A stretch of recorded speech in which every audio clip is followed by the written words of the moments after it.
नमस्कार दोस्तों, the UPSC channel में आपका स्वागत है। दोस्तों, अगर आप यूपीएससी प्रीलिम्स 2025 की तैयारी कर रहे हैं और आपके पास सिर्फ 90 दिन बचे हैं तो यह वीडियो आपके लिए होने वाली है। इन 90 दिनों में आप स्मार्ट स्ट्रेटजी अपनाकर प्रीलिम्स कैसे क्लियर कर सकते हैं और मैंने इस स्ट्रेटजी का यूज़ करके यूपीएससी प्रीलिम्स 2024 कैसे क्लियर करा, आज हम इससे स्टेप बाय स्टेप जानेंगे। जैसे कि क्या पढ़ना है और क्या छोड़ना है, करंट अफेयर, रिवीजन और टेस्ट सीरीज़ को कैसे मैनेज करना है, टाइम टेबल क्या होना चाहिए और सही अप्रोच क्या होनी चाहिए इस एग्ज़ाम को लेकर, इसके बारे में हम जानेंगे। दोस्तों, अगर आप सीरियस अभ्यर्थी हैं और इस बार कोई कसर नहीं छोड़ना चाहते हैं तो इस वीडियो को पूरी ज़रूर देखें। और अगर दोस्तों आप हमारे चैनल पर नए हैं तो कृपया इसे लाइक करें, कमेंट करें, शेयर करें और हमारे चैनल को सब्सक्राइब ज़रूर करें और हमारे टेलीग्राम चैनल को भी ज़रूर फॉलो करें, जिस पे आपको लेटेस्ट अपडेट और करंट अफेयर मिलते रहेंगे। तो आइए दोस्तों, चलिए बिना समय गंवाए शुरू करते हैं। तो दोस्तों, इन 90 दिनों में आपको जो भी आपके सब्जेक्ट हैं उन्हें दो तरीके से डिवाइड करना है। एक है स्टैटिक और दूसरा है करंट। दोस्तों, ये दोनों पैरेलली चलने चाहिए, एक साथ समय आपको निकालना है दोनों को ही करने के लिए। और इसमें आपको फोकस जो सबसे ज़्यादा देना है वो स्टैटिक की तरफ देना है। 60% स्टैटिक और 40% करंट अफेयर। लोग ज़्यादातर करंट अफेयर की तरफ भागते हैं, लेकिन आपको स्टैटिक अपना एकदम स्ट्रॉन्ग करना है। यही आपको मार्क्स दिलाएगा, यही आपको पास करवाएगा। तो दोस्तों, आइए हम स्टैटिक के कुछ सब्जेक्ट देख लें और इसे कैसे पढ़ना है, कैसे अप्रोच करना है, क्या छोड़ना है, ये हम देख लेते हैं। दोस्तों, सबसे पहले हिस्ट्री है। इसमें ancient art and culture, medieval और मॉडर्न, ये सारी चीज़ें हैं। सबसे पहली चीज़ तो दोस्तों, आप एंशिएंट, मिडाइवल और आर्ट एंड कल्चर के लिए शॉर्ट नोट्स बना लीजिए, क्योंकि यही है जो आपको एंड मोमेंट में रिवाइज़ करने में हेल्प करेंगे। आप बुक से नहीं पढ़ पाएंगे दोस्तों। तो सबसे पहले इसके शॉर्ट नोट्स बनाइए। मॉडर्न हिस्ट्री आप स्पेक्ट्रम से पढ़ सकते हैं, इसे बार बार रिवाइज़ कीजिए और हो सके तो इसके भी शॉर्ट नोट्स बना लीजिए, लेकिन ये ज़रूरी नहीं है। आपको इसे मॉडर्न स्पेक्ट्रम को या बिपिन चंद्र आप जो भी पढ़ते हैं उसे बार बार रिवाइज़ कीजिए दोस्तों। तो ये है हिस्ट्री के लिए। अब ज्योग्राफी के लिए दोस्तों दो चीज़ें हैं, एक स्टैटिक है, दूसरा मैपिंग है। तो दोस्तों, स्टैटिक के लिए आपके अगर नोट्स है तो नोट्स पढ़िए, या फिर जो 11th और 12th की जो NCERTs है उसे कवर टू कवर अच्छे से पढ़ लीजिए। और मैपिंग के लिए तो दोस्तों न्यूज़पेपर सबसे बेस्ट सोर्स है। हमारे टेलीग्राम चैनल पे मैं रोज़ जो भी न्यूज़पेपर में कोई प्लेस का नाम रहता है मैं उसे डाल देता हूँ, तो आप उसे जाकर देख सकते हैं। दोस्तों, पॉलिटी के लिए तो अलग बुक आती है, लेकिन मैं जो है वो लक्ष्मीकांत फॉलो करता हूँ। इसके लिए कोई नोट्स बनाने की ज़रूरत नहीं है। आप बेसिकली लक्ष्मीकांत को कवर टू कवर पढ़ लीजिए, ये इनफ है। और न्यूज़ में जो चल रही हैं चीज़ें उससे स्पेशली आप गूगल पे जाके ज़रूर सर्च मारिए, वो काफ़ी हेल्पफुल रहती हैं। अब बात है इकोनॉमी की, तो यहाँ पे आपके अगर नोट्स हैं तो बहुत बढ़िया है, नोट्स पढ़िए। या आप अगर कोई बुक फॉलो करते हैं तो उसमें से भी एक क्रिप्स नोट्स बना ही लीजिए, क्योंकि एंड मोमेंट में आपको वही पढ़ने मिलेगा। और साथ ही साथ न्यूज़पेपर में जो चीज़ें आती हैं इकोनॉमी से रिलेटेड, जैसे कि बजट या फिर इकोनॉमिक सर्वे, इसका भी एक समरी ज़रूर पढ़ लीजिएगा। दोस्तों, फिर एनवायरनमेंट की बात आती है। यहाँ पे भी आपको शॉर्ट नोट्स की ज़रूरत पड़ेगी, क्योंकि वही बात हो गई कि एंड में आप सिर्फ शॉर्ट नोट्स ही पढ़ पाएंगे। और जो बात है साइंस एंड टेक की, इसमें तो बेसिकली बस आपको करंट अफेयर पे निर्भर रहना है। जैसे कि मैं PT 365 पढ़ता हूँ, तो आप भी PT पढ़ सकते हैं, ये इनफ होगा मेरे ख्याल से साइंस एंड टेक के लिए। तो दोस्तों, हिस्ट्री के जो 15 क्वेश्चन आते हैं, ज्योग्राफी के भी लगभग इतने ही आते हैं। तो इसमें से आप अगर ये बेसिक नोट्स भी फॉलो करेंगे तो 60 से 70% तो ईजिली कर लेंगे स्टैटिक से। तो स्टैटिक पर दोस्तों ज़्यादा फोकस रखिएगा। और इसी तरह से करंट अफेयर में भी आप न्यूज़पेपर, PT 365 और जो मेरा टेलीग्राम चैनल है उस पे जाके आप करंट अफेयर से रिलेटेड न्यूज़, आपको डेली जो न्यूज़पेपर में आती है मैं उसमें इंपॉर्टेंट न्यूज़ निकाल कर उसमें डालता हूँ, तो आप इसीलिए उसे देख सकते हैं। तो आइए दोस्तों, अब हम स्टैटिक पे देखें कि किस तरह से इसे 4 मंथ में हमें डिवाइड करना है। तो फरवरी, मार्च, अप्रैल और मई, हमारे पास ये 4 मेन महीने हैं, जिसमें मई तो रिवीजन में ही निकल जाएगा। तो मेन जो महीने हमारे पास बचे हैं 3, वो है फरवरी, मार्च और अप्रैल। तो दोस्तों, जो फरवरी का ये जो महीना चल रहा है, आज है लगभग 5 या 6 तारीख हो चुकी है।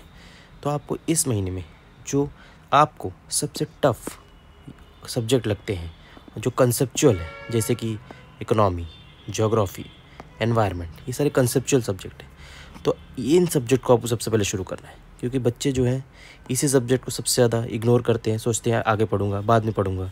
उन्हें पॉलिटी पढ़ने में बड़ा मज़ा आता है, इस वजह से ये छूट ही जाता है। और इसमें से लगभग 40 से 50 क्वेश्चन आते हैं दोस्तों हर साल। तो सोचिए 100 क्वेश्चन में 50 क्वेश्चन सिर्फ इसी से आएंगे। तो इसी आप अच्छे से कर लीजिए और इसी महीने में कर लीजिए। अब बात आती है दोस्तों टेस्ट की। तो जैसे ही आपका कोई सब्जेक्ट ख़त्म होता है, मान लीजिए आपने इकोनॉमी शुरू किया और इकोनॉमी आपका ख़त्म हो गया, उसका सेक्शनल टेस्ट दे दीजिए। टेस्ट मत छोड़िए दोस्तों, हर दूसरे दिन हर तीसरे दिन टेस्ट देते रहिए। टेस्ट बहुत इंपॉर्टेंट है, ये आपको आप फीडबैक देने में बहुत हेल्प करेगा। अब आते हैं मार्च की बारी। दोस्तों मार्च में आपने जो फरवरी में पढ़ा है उसका रिवीजन करते रहिए, टेस्ट देते रहिए और साथ ही साथ कोई एक नया सब्जेक्ट ले लीजिए, पॉलिटी, उसे ख़त्म कीजिए, उसका टेस्ट दीजिए। साइंस एंड टेक तो आपको करंट से पढ़ना है, तो इसके लिए तो कोई स्पेशल टेस्ट देने की ज़रूरत नहीं है। अब दोस्तों आता है अप्रैल। इसमें आपको पहले 2 महीने के जो पढ़े हैं उसको रिवाइज़ करते रहना है। और इस महीने में आपको स्पेशली हिस्ट्री पढ़नी है, सारी हिस्ट्री, फिर चाहे वो एंशेंट हो, मिडाइवल हो, आर्ट एंड कल्चर हो या मॉडर्न हो। 1 महीने में आपको सब खत्म करना है दोस्तों। ये मैंने इस वजह से अप्रैल में रखा है हिस्ट्री को, क्योंकि ये ज़्यादातर रोट लर्निंग है, इसमें रट्टा बहुत है। तो अगर आप इसे फरवरी में पढ़ेंगे तो आप इसे भूल जाएंगे मई आते आते। इस वजह से आप इसे अप्रैल में पढ़िए, ताकि 1 महीने में आपको एक बार और रिवाइज़ करें तो सब याद आ जाए, तो कुछ नया ना लगे आपको। इस वजह से आप अप्रैल में इस तरह के सब्जेक्ट पढ़िए जो रटने वाले हैं। अब हम आते हैं और हाँ दोस्तों, टेस्ट देते रहिए, हर चीज़ का टेस्ट देते रहिए, टेस्ट देना ना छोड़िए। अब हम आते हैं मई में। अब दोस्तों मई में आप सिर्फ शॉर्ट नोट्स ही पढ़ेंगे जो आपने बनाए थे, अपने जो भी सब्जेक्ट मैंने बताया सबके लिए जो शॉर्ट नोट्स बनाए थे, मई में आपको सिर्फ वही पढ़ना है और फुल लेंथ टेस्ट देने हैं। फुल लेंथ में सब, चाहे वो आप किसी टेस्ट सीरीज़ ज्वाइन की हो उससे दीजिए, या जो ओपन मॉक टेस्ट चलते हैं विजन के, वाजीराम के, फोरम के, नेक्स्ट IAS के, उसे दीजिए। लेकिन अब इस महीने में आपको सिर्फ टेस्ट देना है, ये बहुत ज़रूरी है दोस्तों। अब टेस्ट के देख लेते हैं। टेस्ट दोस्तों 2 भाग में डिवाइडेड है, एक है सेक्शनल, दूसरा है फुल लेंथ। सेक्शनल के लिए दोस्तों आप कोई भी एक टेस्ट सीरीज़ फॉलो कर लीजिए। मैंने विजन की फ़ॉलो की थी, इसकी लगभग 30 सेक्शनल टेस्ट होते हैं। तो मैं लगभग हर तीसरे दिन एक टेस्ट दे दिया करता था, थ्राइस अ वीक। हर दूसरे या तीसरे दिन एक सेक्शनल टेस्ट, जो भी मेरा सब्जेक्ट ख़त्म होता था उसका टेस्ट देना मैं शुरू कर देता था। तो ये 30 टेस्ट तो आपको देने ही है। और इसका जो रिवीजन भी करना है दोस्तों आपको, जो आंसर आपके रॉन्ग जाते हैं खासकर, उसको तो अच्छे से रिवाइज़ कीजिए और आप देखिए कि क्या पैटर्न आप बार बार रॉन्ग करते हैं। अब बात करते हैं दोस्तों फुल लेंथ की। इसमें आपको कोई एक विजन का, इसके साथ कोई एक, चाहे वाजीराम हो चाहे फोरम हो, कोई एक उठा लीजिए और जो ओपन मॉक टेस्ट होते हैं सारे सब दीजिए, जो भी फ्री हैं, पेड हैं, चाहे वो अभ्यास हो वाजीराम का या नेक्स्ट IAS का अनुभव हो, ऐसे जो भी ओपन मॉक टेस्ट चल रहे हैं उसे दीजिए। टेस्ट देना मत छोड़िए दोस्तों, ये बहुत इंपॉर्टेंट है। अब हम आते हैं करंट अफेयर पे। दोस्तों न्यूज़पेपर जो है वो बहुत इंपॉर्टेंट है, इसे आपको कम से कम अप्रैल तक फॉलो करना है। मिनिमम 2 न्यूज़पेपर मेन होते हैं, द हिंदू, इंडियन एक्सप्रेस। आप कोई भी एक पढ़िए, लेकिन अच्छे से पढ़िए और जो आपको इम्पोर्टेंट लगता है उसे कहीं लिख लीजिए। दूसरी जो सोर्स है वो है PT 365।